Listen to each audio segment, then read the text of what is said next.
I guess it's just a matter of time before we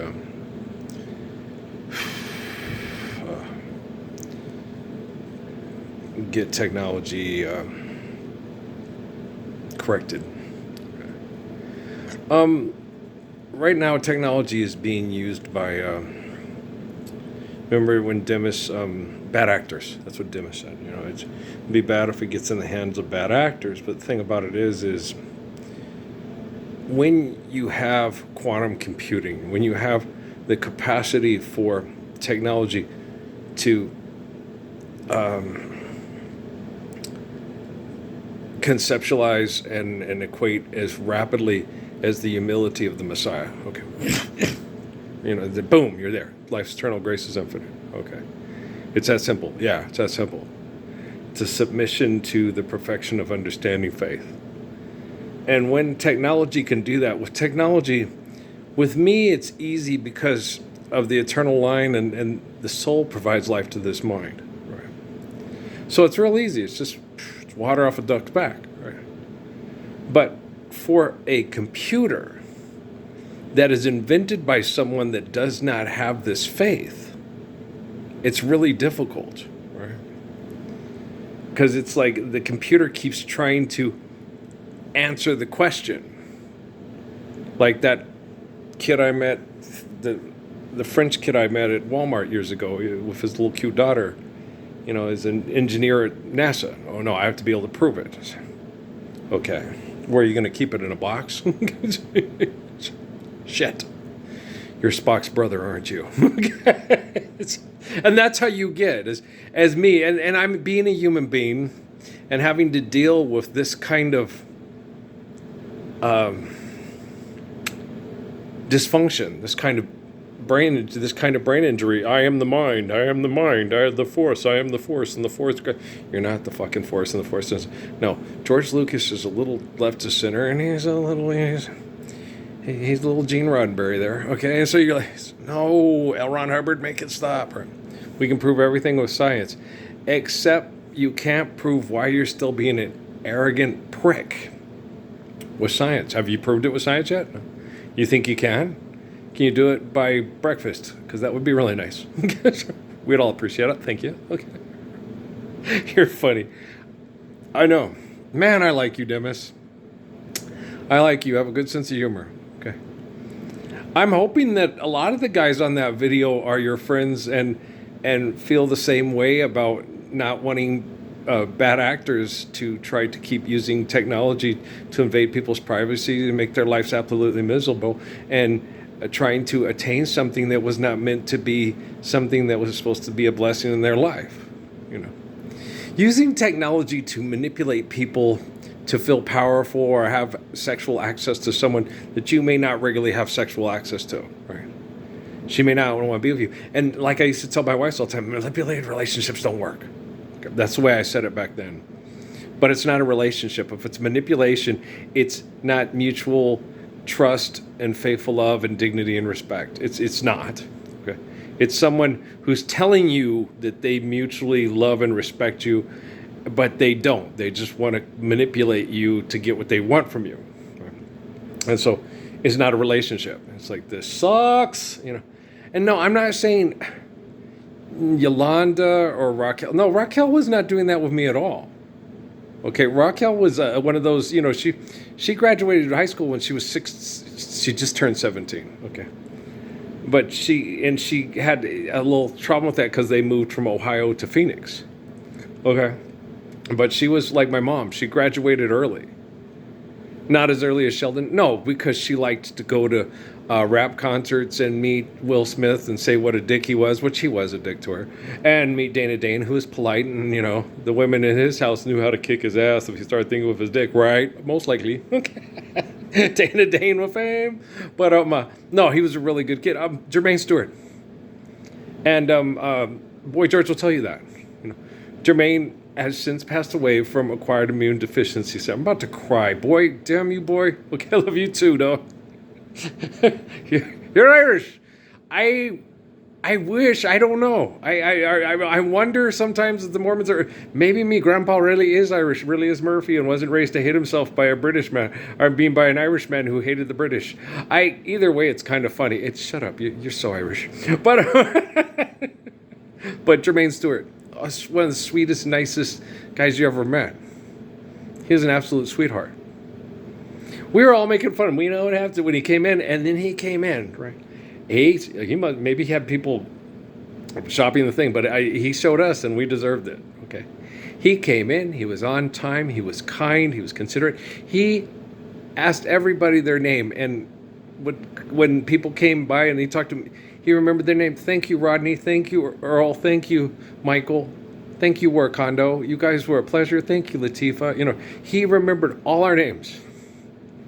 Okay. And it's like, I was impressed. Well, because guys, when I work at a school and there's like 12 or 10 kids in the classroom, I have to sit there without doing an autograph section going, okay, that's David, that's Steve, that's Brady, that's Jose. You have to go to boom. And some are easy. Okay, Jose. Okay. Steve, David, Brady. Steve, David, Brady. Steve, David, Brady. David Brady? No, Steve David Brady. Who's Steve Brady? No, Steve Brady. No, his name is Brady. His name's Steve, and his name is David. Okay, so no, yeah. All these white people look alike. I used to say that to all the guys in the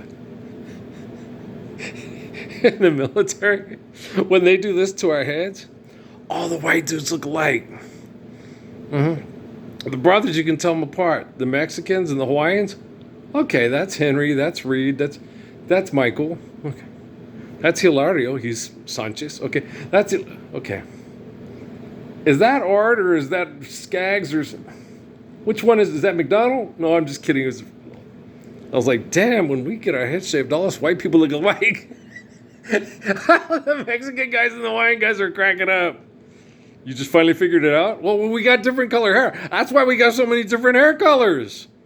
When our hair grows in, okay, Flanagan, he's a redhead. Okay, they're all blonde, but because he's got curly hair, and I could tell him, no, yeah. But before us, he's turning around. I couldn't tell who he was until he's talked. And there's, okay, McDonald, he's from Arkansas, right? It was funny. No, they were good guys. I'm being facetious. You could tell. It just took a while. Right after they shaved our heads, it was like, damn, all the white people look alike. Laughing your ass off. It was true. There was distinguishing features that weren't as prevalent once you cut the white people's heads. Like, whoa.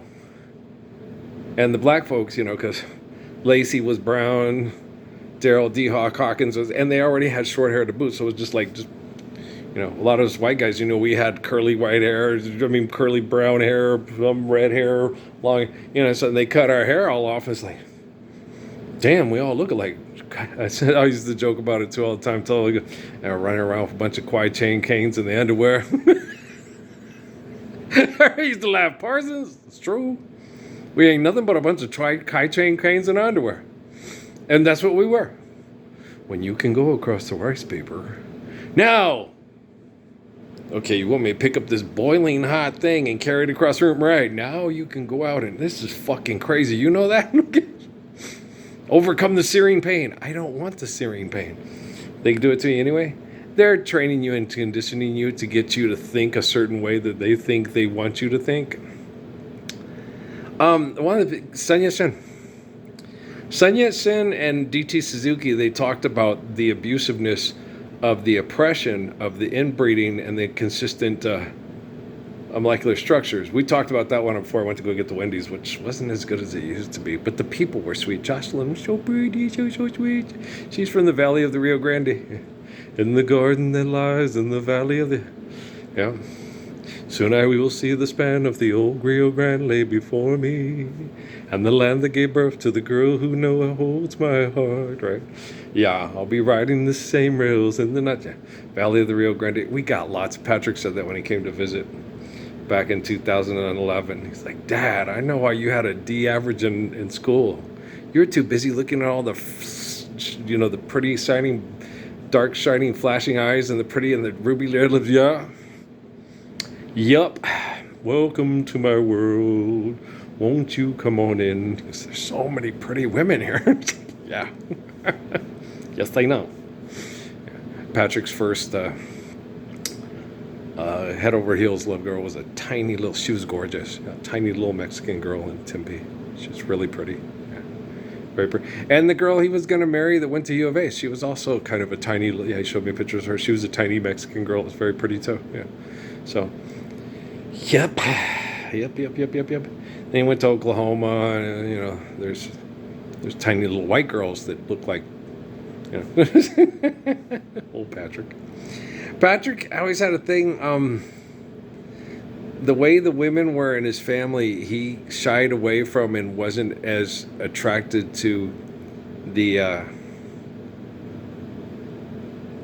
Patrick, from what, he likes them to be a little bit more shy and a little less, quote, outgoing. But he had his first big crush was on Mark and Sandy's, but Mark was stepdad. But gosh dang, I forgot her name. She was the sweetest kid in the whole world too. She was, she was redhead and freckles. Yeah, and she was a total sweetheart. She was the coolest. But she was like about a year or two older than him.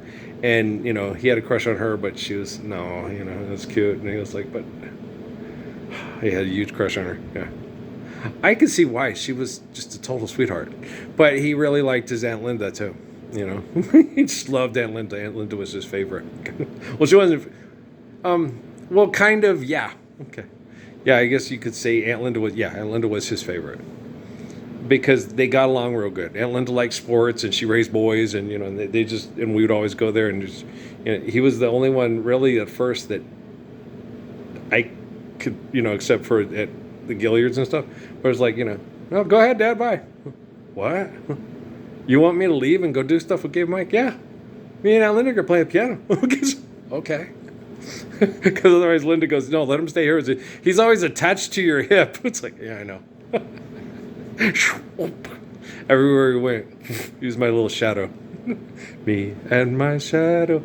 Now my shadow, I cast a long shadow. I'm 6'5", yeah. I do cast a long shadow, don't I?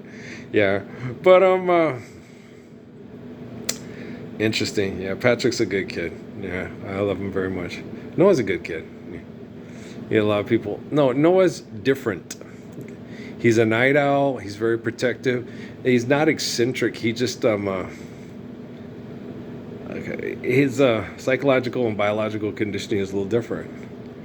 I never knew if any of the kids with Amy, there was all the conceptions were in question because of her behaviors. But like I told Peter Fabre, I said, no, I'm raising Natalie. I brought her into my house and said I'd help her raise Natalie and stuff like that. And I'm having sex with her and she ends up pregnant. Then I'm going to raise that child as if it's, and she knew. And that's something she did until I went online and started kicking the shit out of military intel and home invasion through what's perceived as legal contracts. And then she left. Yeah. She wanted me to write the book that I read on Facebook, The Parable of Juan and Jesus, and publish it and sell it.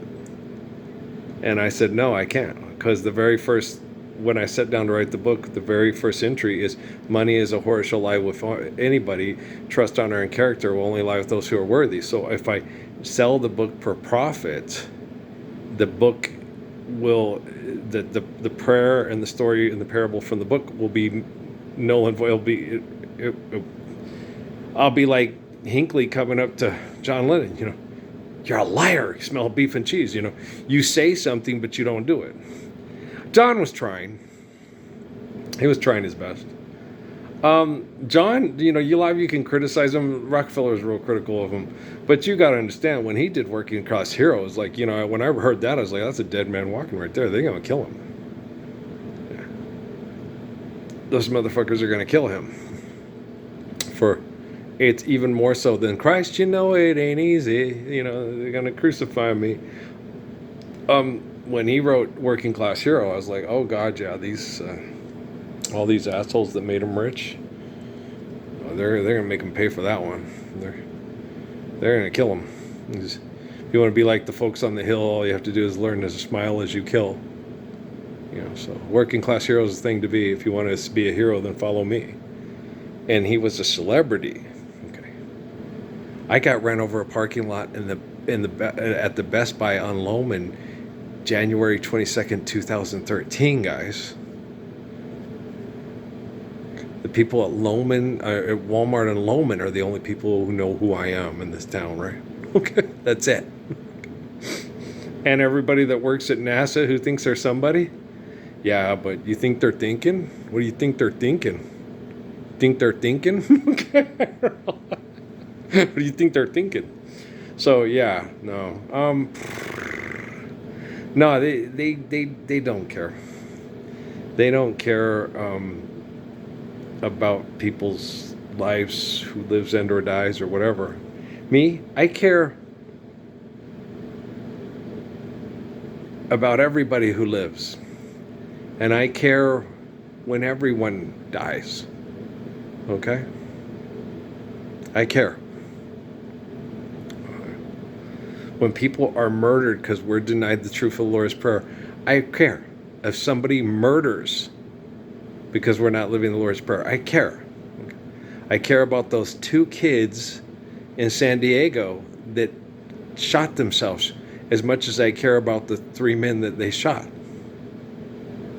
Because none of them are living the Lord's Prayer or standing up for the Lord's Prayer, so we can all live the true peace of the living Messiah, right? So there's a reason for the sunshine sky, and there's a reason why I'm not feeling high. I remember me and John at the checkout. I'm tolerable, until we're living the Lord's Prayer. I'm going to be tolerable. Even if a pretty woman walks up to me and says, "I'd like to get to know you. I'd like to go for a walk. I'd like to do champagne with you. You told me you needed more walks, more talks, more feeling close to you. I want to be close to you, close to me. I want to be close to you." Yeah, what was that? That's maybe we can try, baby. We can try again. I like that song, but my favorite is, "Ooh, short and sweet. No sense in dragging on past our knees." That song is shit. And when those 2 kids from Oklahoma, the brother and sister, was watching that, they said, "That bass isn't it? The bass player is good, isn't he?" Boom, boom. Yeah, it's really cool. And it's smooth. And the sister is saying they just put in just enough sax. And his voice, he croons and he works with the Ranger Fit and stuff. And the way they sing it, there's this charisma that they did to get you, "What you saying to me, baby? It's just that I said, what's that you see? Too many lovers' hearts lose their dreams. We won't lose it. Some people are made for it." And they're named after Champaign because they're from Champaign, Illinois. Okay? Champaign, Illinois. The home of the Fighting Illini, Lou Henson, and what's the kid? The kid, me and Dad like him. Kylan Boswell, yeah. He from there. I was like, when he went back there, I was like, okay, well, I don't think it was because he didn't like Tommy, because they seemed to get along well. They seemed to like him. And then I went and watched the thing on the Big Ten Network, and I was, oh, shit, well, he from there. So at first, he didn't get a scholarship there, I guess, and then he went to U of A, and then he came back home. Okay, I get that. I understand that.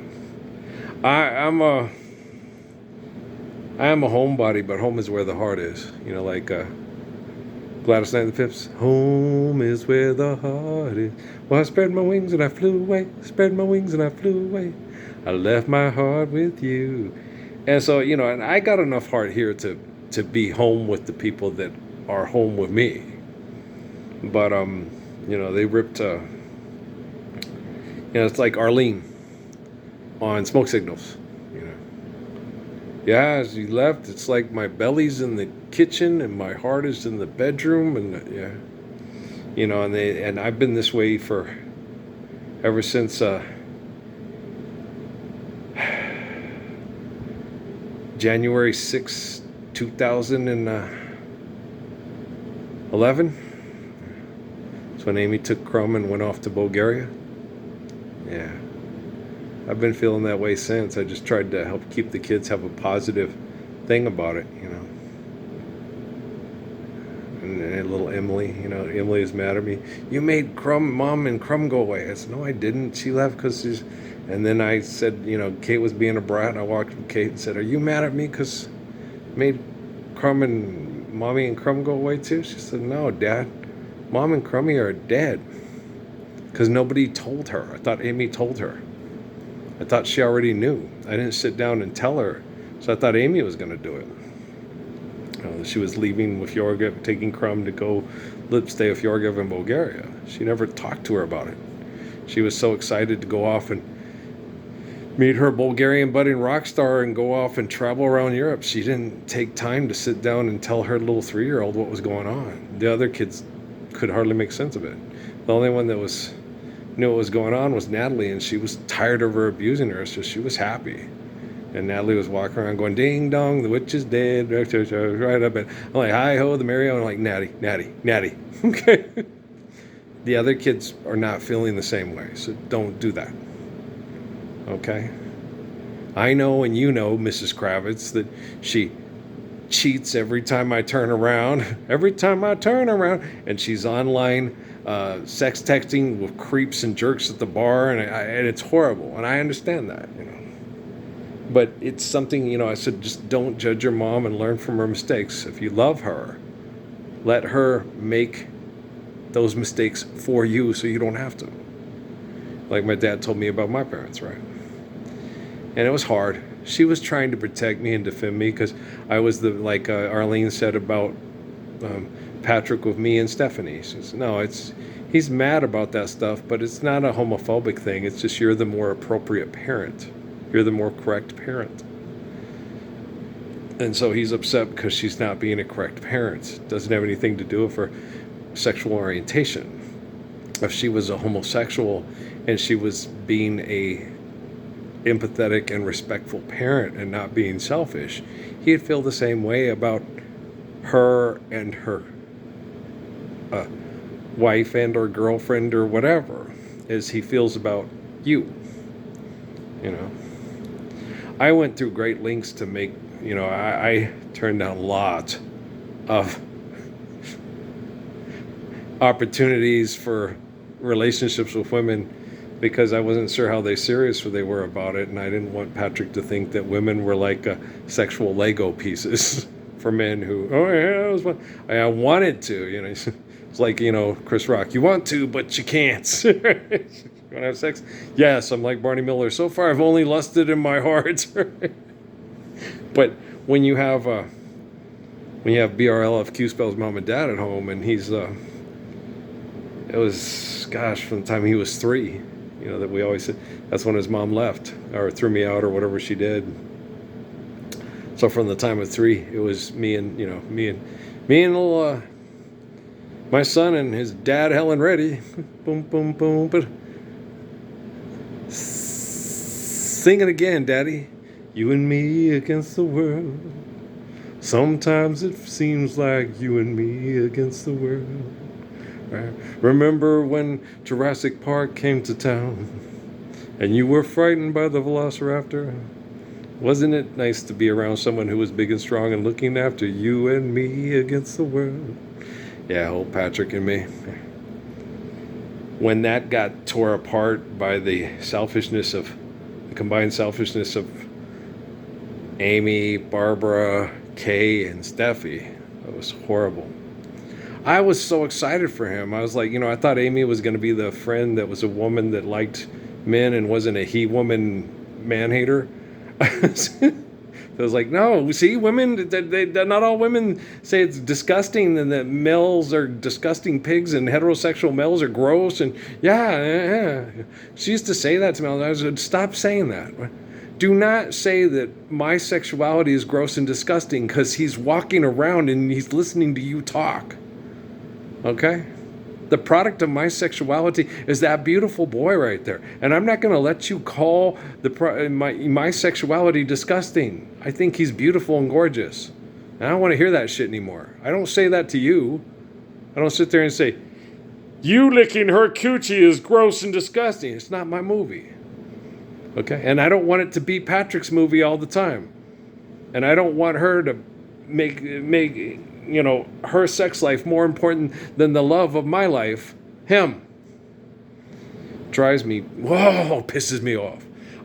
NASA, you fucking suck. You need to stand by that fucking statement, assholes. Whose satellite's in it? Okay, which one of you pussies can step up and say, he's right, I'm wrong? I feel like a fucking pervert. Take the Patriot Act and shove it up George Bush's mausoleum ass. And the rest of the Freemasons and the poo-poo potty.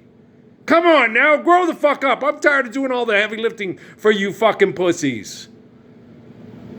A man gets tired, man. You know that whole, what was that movie, or that song, one of my favorites. I don't have it. I need to get it. I need to get Dock of the Bay and, Young Women Get Weary. Well, 60-year-old little boys who never got to be a teenager get weary. I was having to protect everybody all the time, everywhere I went, because of tribal, secular, violent sex cult, or my brain is the greatest brain in the whole fucking twisted brain Brainiacs world of the Brainiacs of the Justice League and the Avengers, and fuck you, and here's your vision too. In the original comic book, he was an alien from another planet. They changed him to a computer program thingy thing. Well, let the marketing fit the crime, right?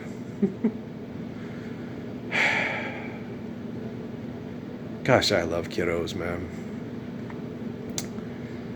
At least Amy Sue was intelligent enough to remember when she forgot how much I love babies. Forgot how much you love babies. Before that, she wasn't in her right mind. And then when she saw me crying and saying, well, Gary, I send you a king. His name is Crumb. Take care of him.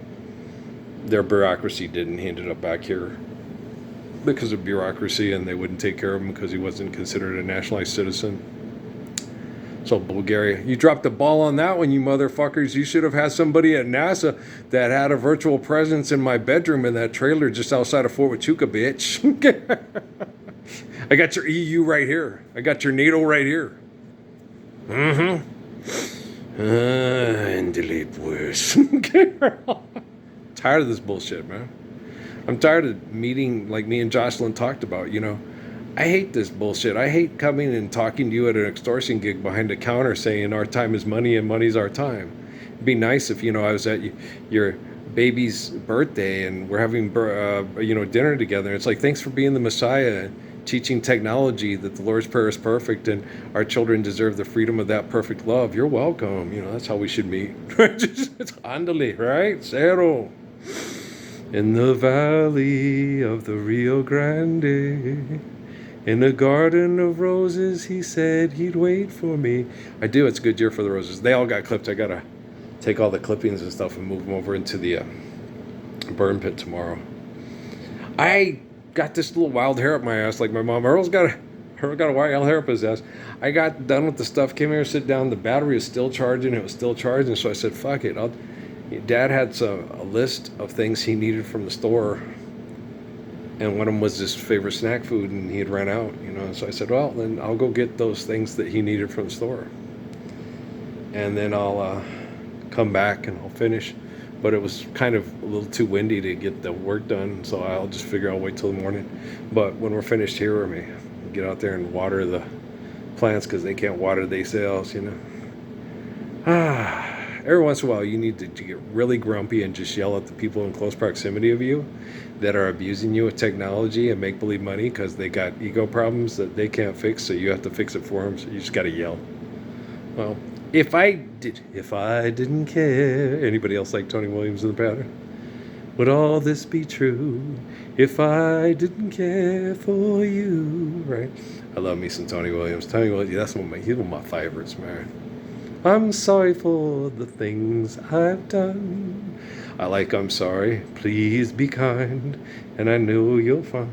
I like I'm sorry. I like Harbor Lights is one of my favorites. I saw the Harbor Lights. How could it help us? Tears were starting. And Smoke Gets in Your Eyes. I think it's my personal favorite. But I like Enchanted too. And my prayer. When the twilight is gone and no songbirds are singing, He took all the old classic songs. He just they made them even sweeter. Their harmonies were wonderful, and that man's voice was just precious. His mom had the biggest crush on him. They were her favorite. Oh, the Platters were the best, Earl. And I sat and listened. I said, oh my gosh, Mama, why didn't you have records of the Platters when I was a kid? I had to hear those on the Happy Days too, Ma. Yeah. No, we had Nat King Cole, though. Yeah. But she had no records of the Platters. I'm like, Mom, the Platters is your favorite group. How come you didn't have no Platters of the Platters, Ma? We need to get Platters. And I went, when I started working at the record stores, I bought her a big double thing anthology of the Platters. Yeah, she loved it. I think I played it more, though. Because there were songs on there I'd never heard. I never heard Harbor Lights and Enchanted and My Prayer. My prayer is to linger with you. I'd heard The Great Pretender, Twilight Time, and Smoke Gets in Your Eyes. And then there's more treats. Oh, a new president. Oh, let's listen to this one. Enchanted. Oh, this one's really good. I like this one too. This one's probably just as good as the other three. Oh, yes, it is. Right, you know what I'm saying? So, I love you guys. Let's load this one up. You're silly. I know I'm silly. I like being silly. It's fun being silly. What do you got against being silly? When you're being abused by a bunch of selfish people that won't use technology to stand up for the applied physics of the Lord's Prayer worldwide, about the only thing that gets you through it is being silly, so you can kind of enjoy your time while you're getting screwed sideways by a bunch of dingleberries. Okay? I love you guys, all right? Okay? We'll talk later, all right? If you're paying attention and there's nothing you can do about helping me spread the Lord's Prayer, keep paying attention, and I love you and I appreciate you. If you think you're paying attention and you're not doing anything to help spread the applied physics of the Lord's Prayer, I'm fixing your technology, and I would thank you very much, but I have to do it, so you should thank me very much, but you're possibly not going to do that, so I will thank me for doing it for you. Thank you. You're welcome. Okay, goodbye.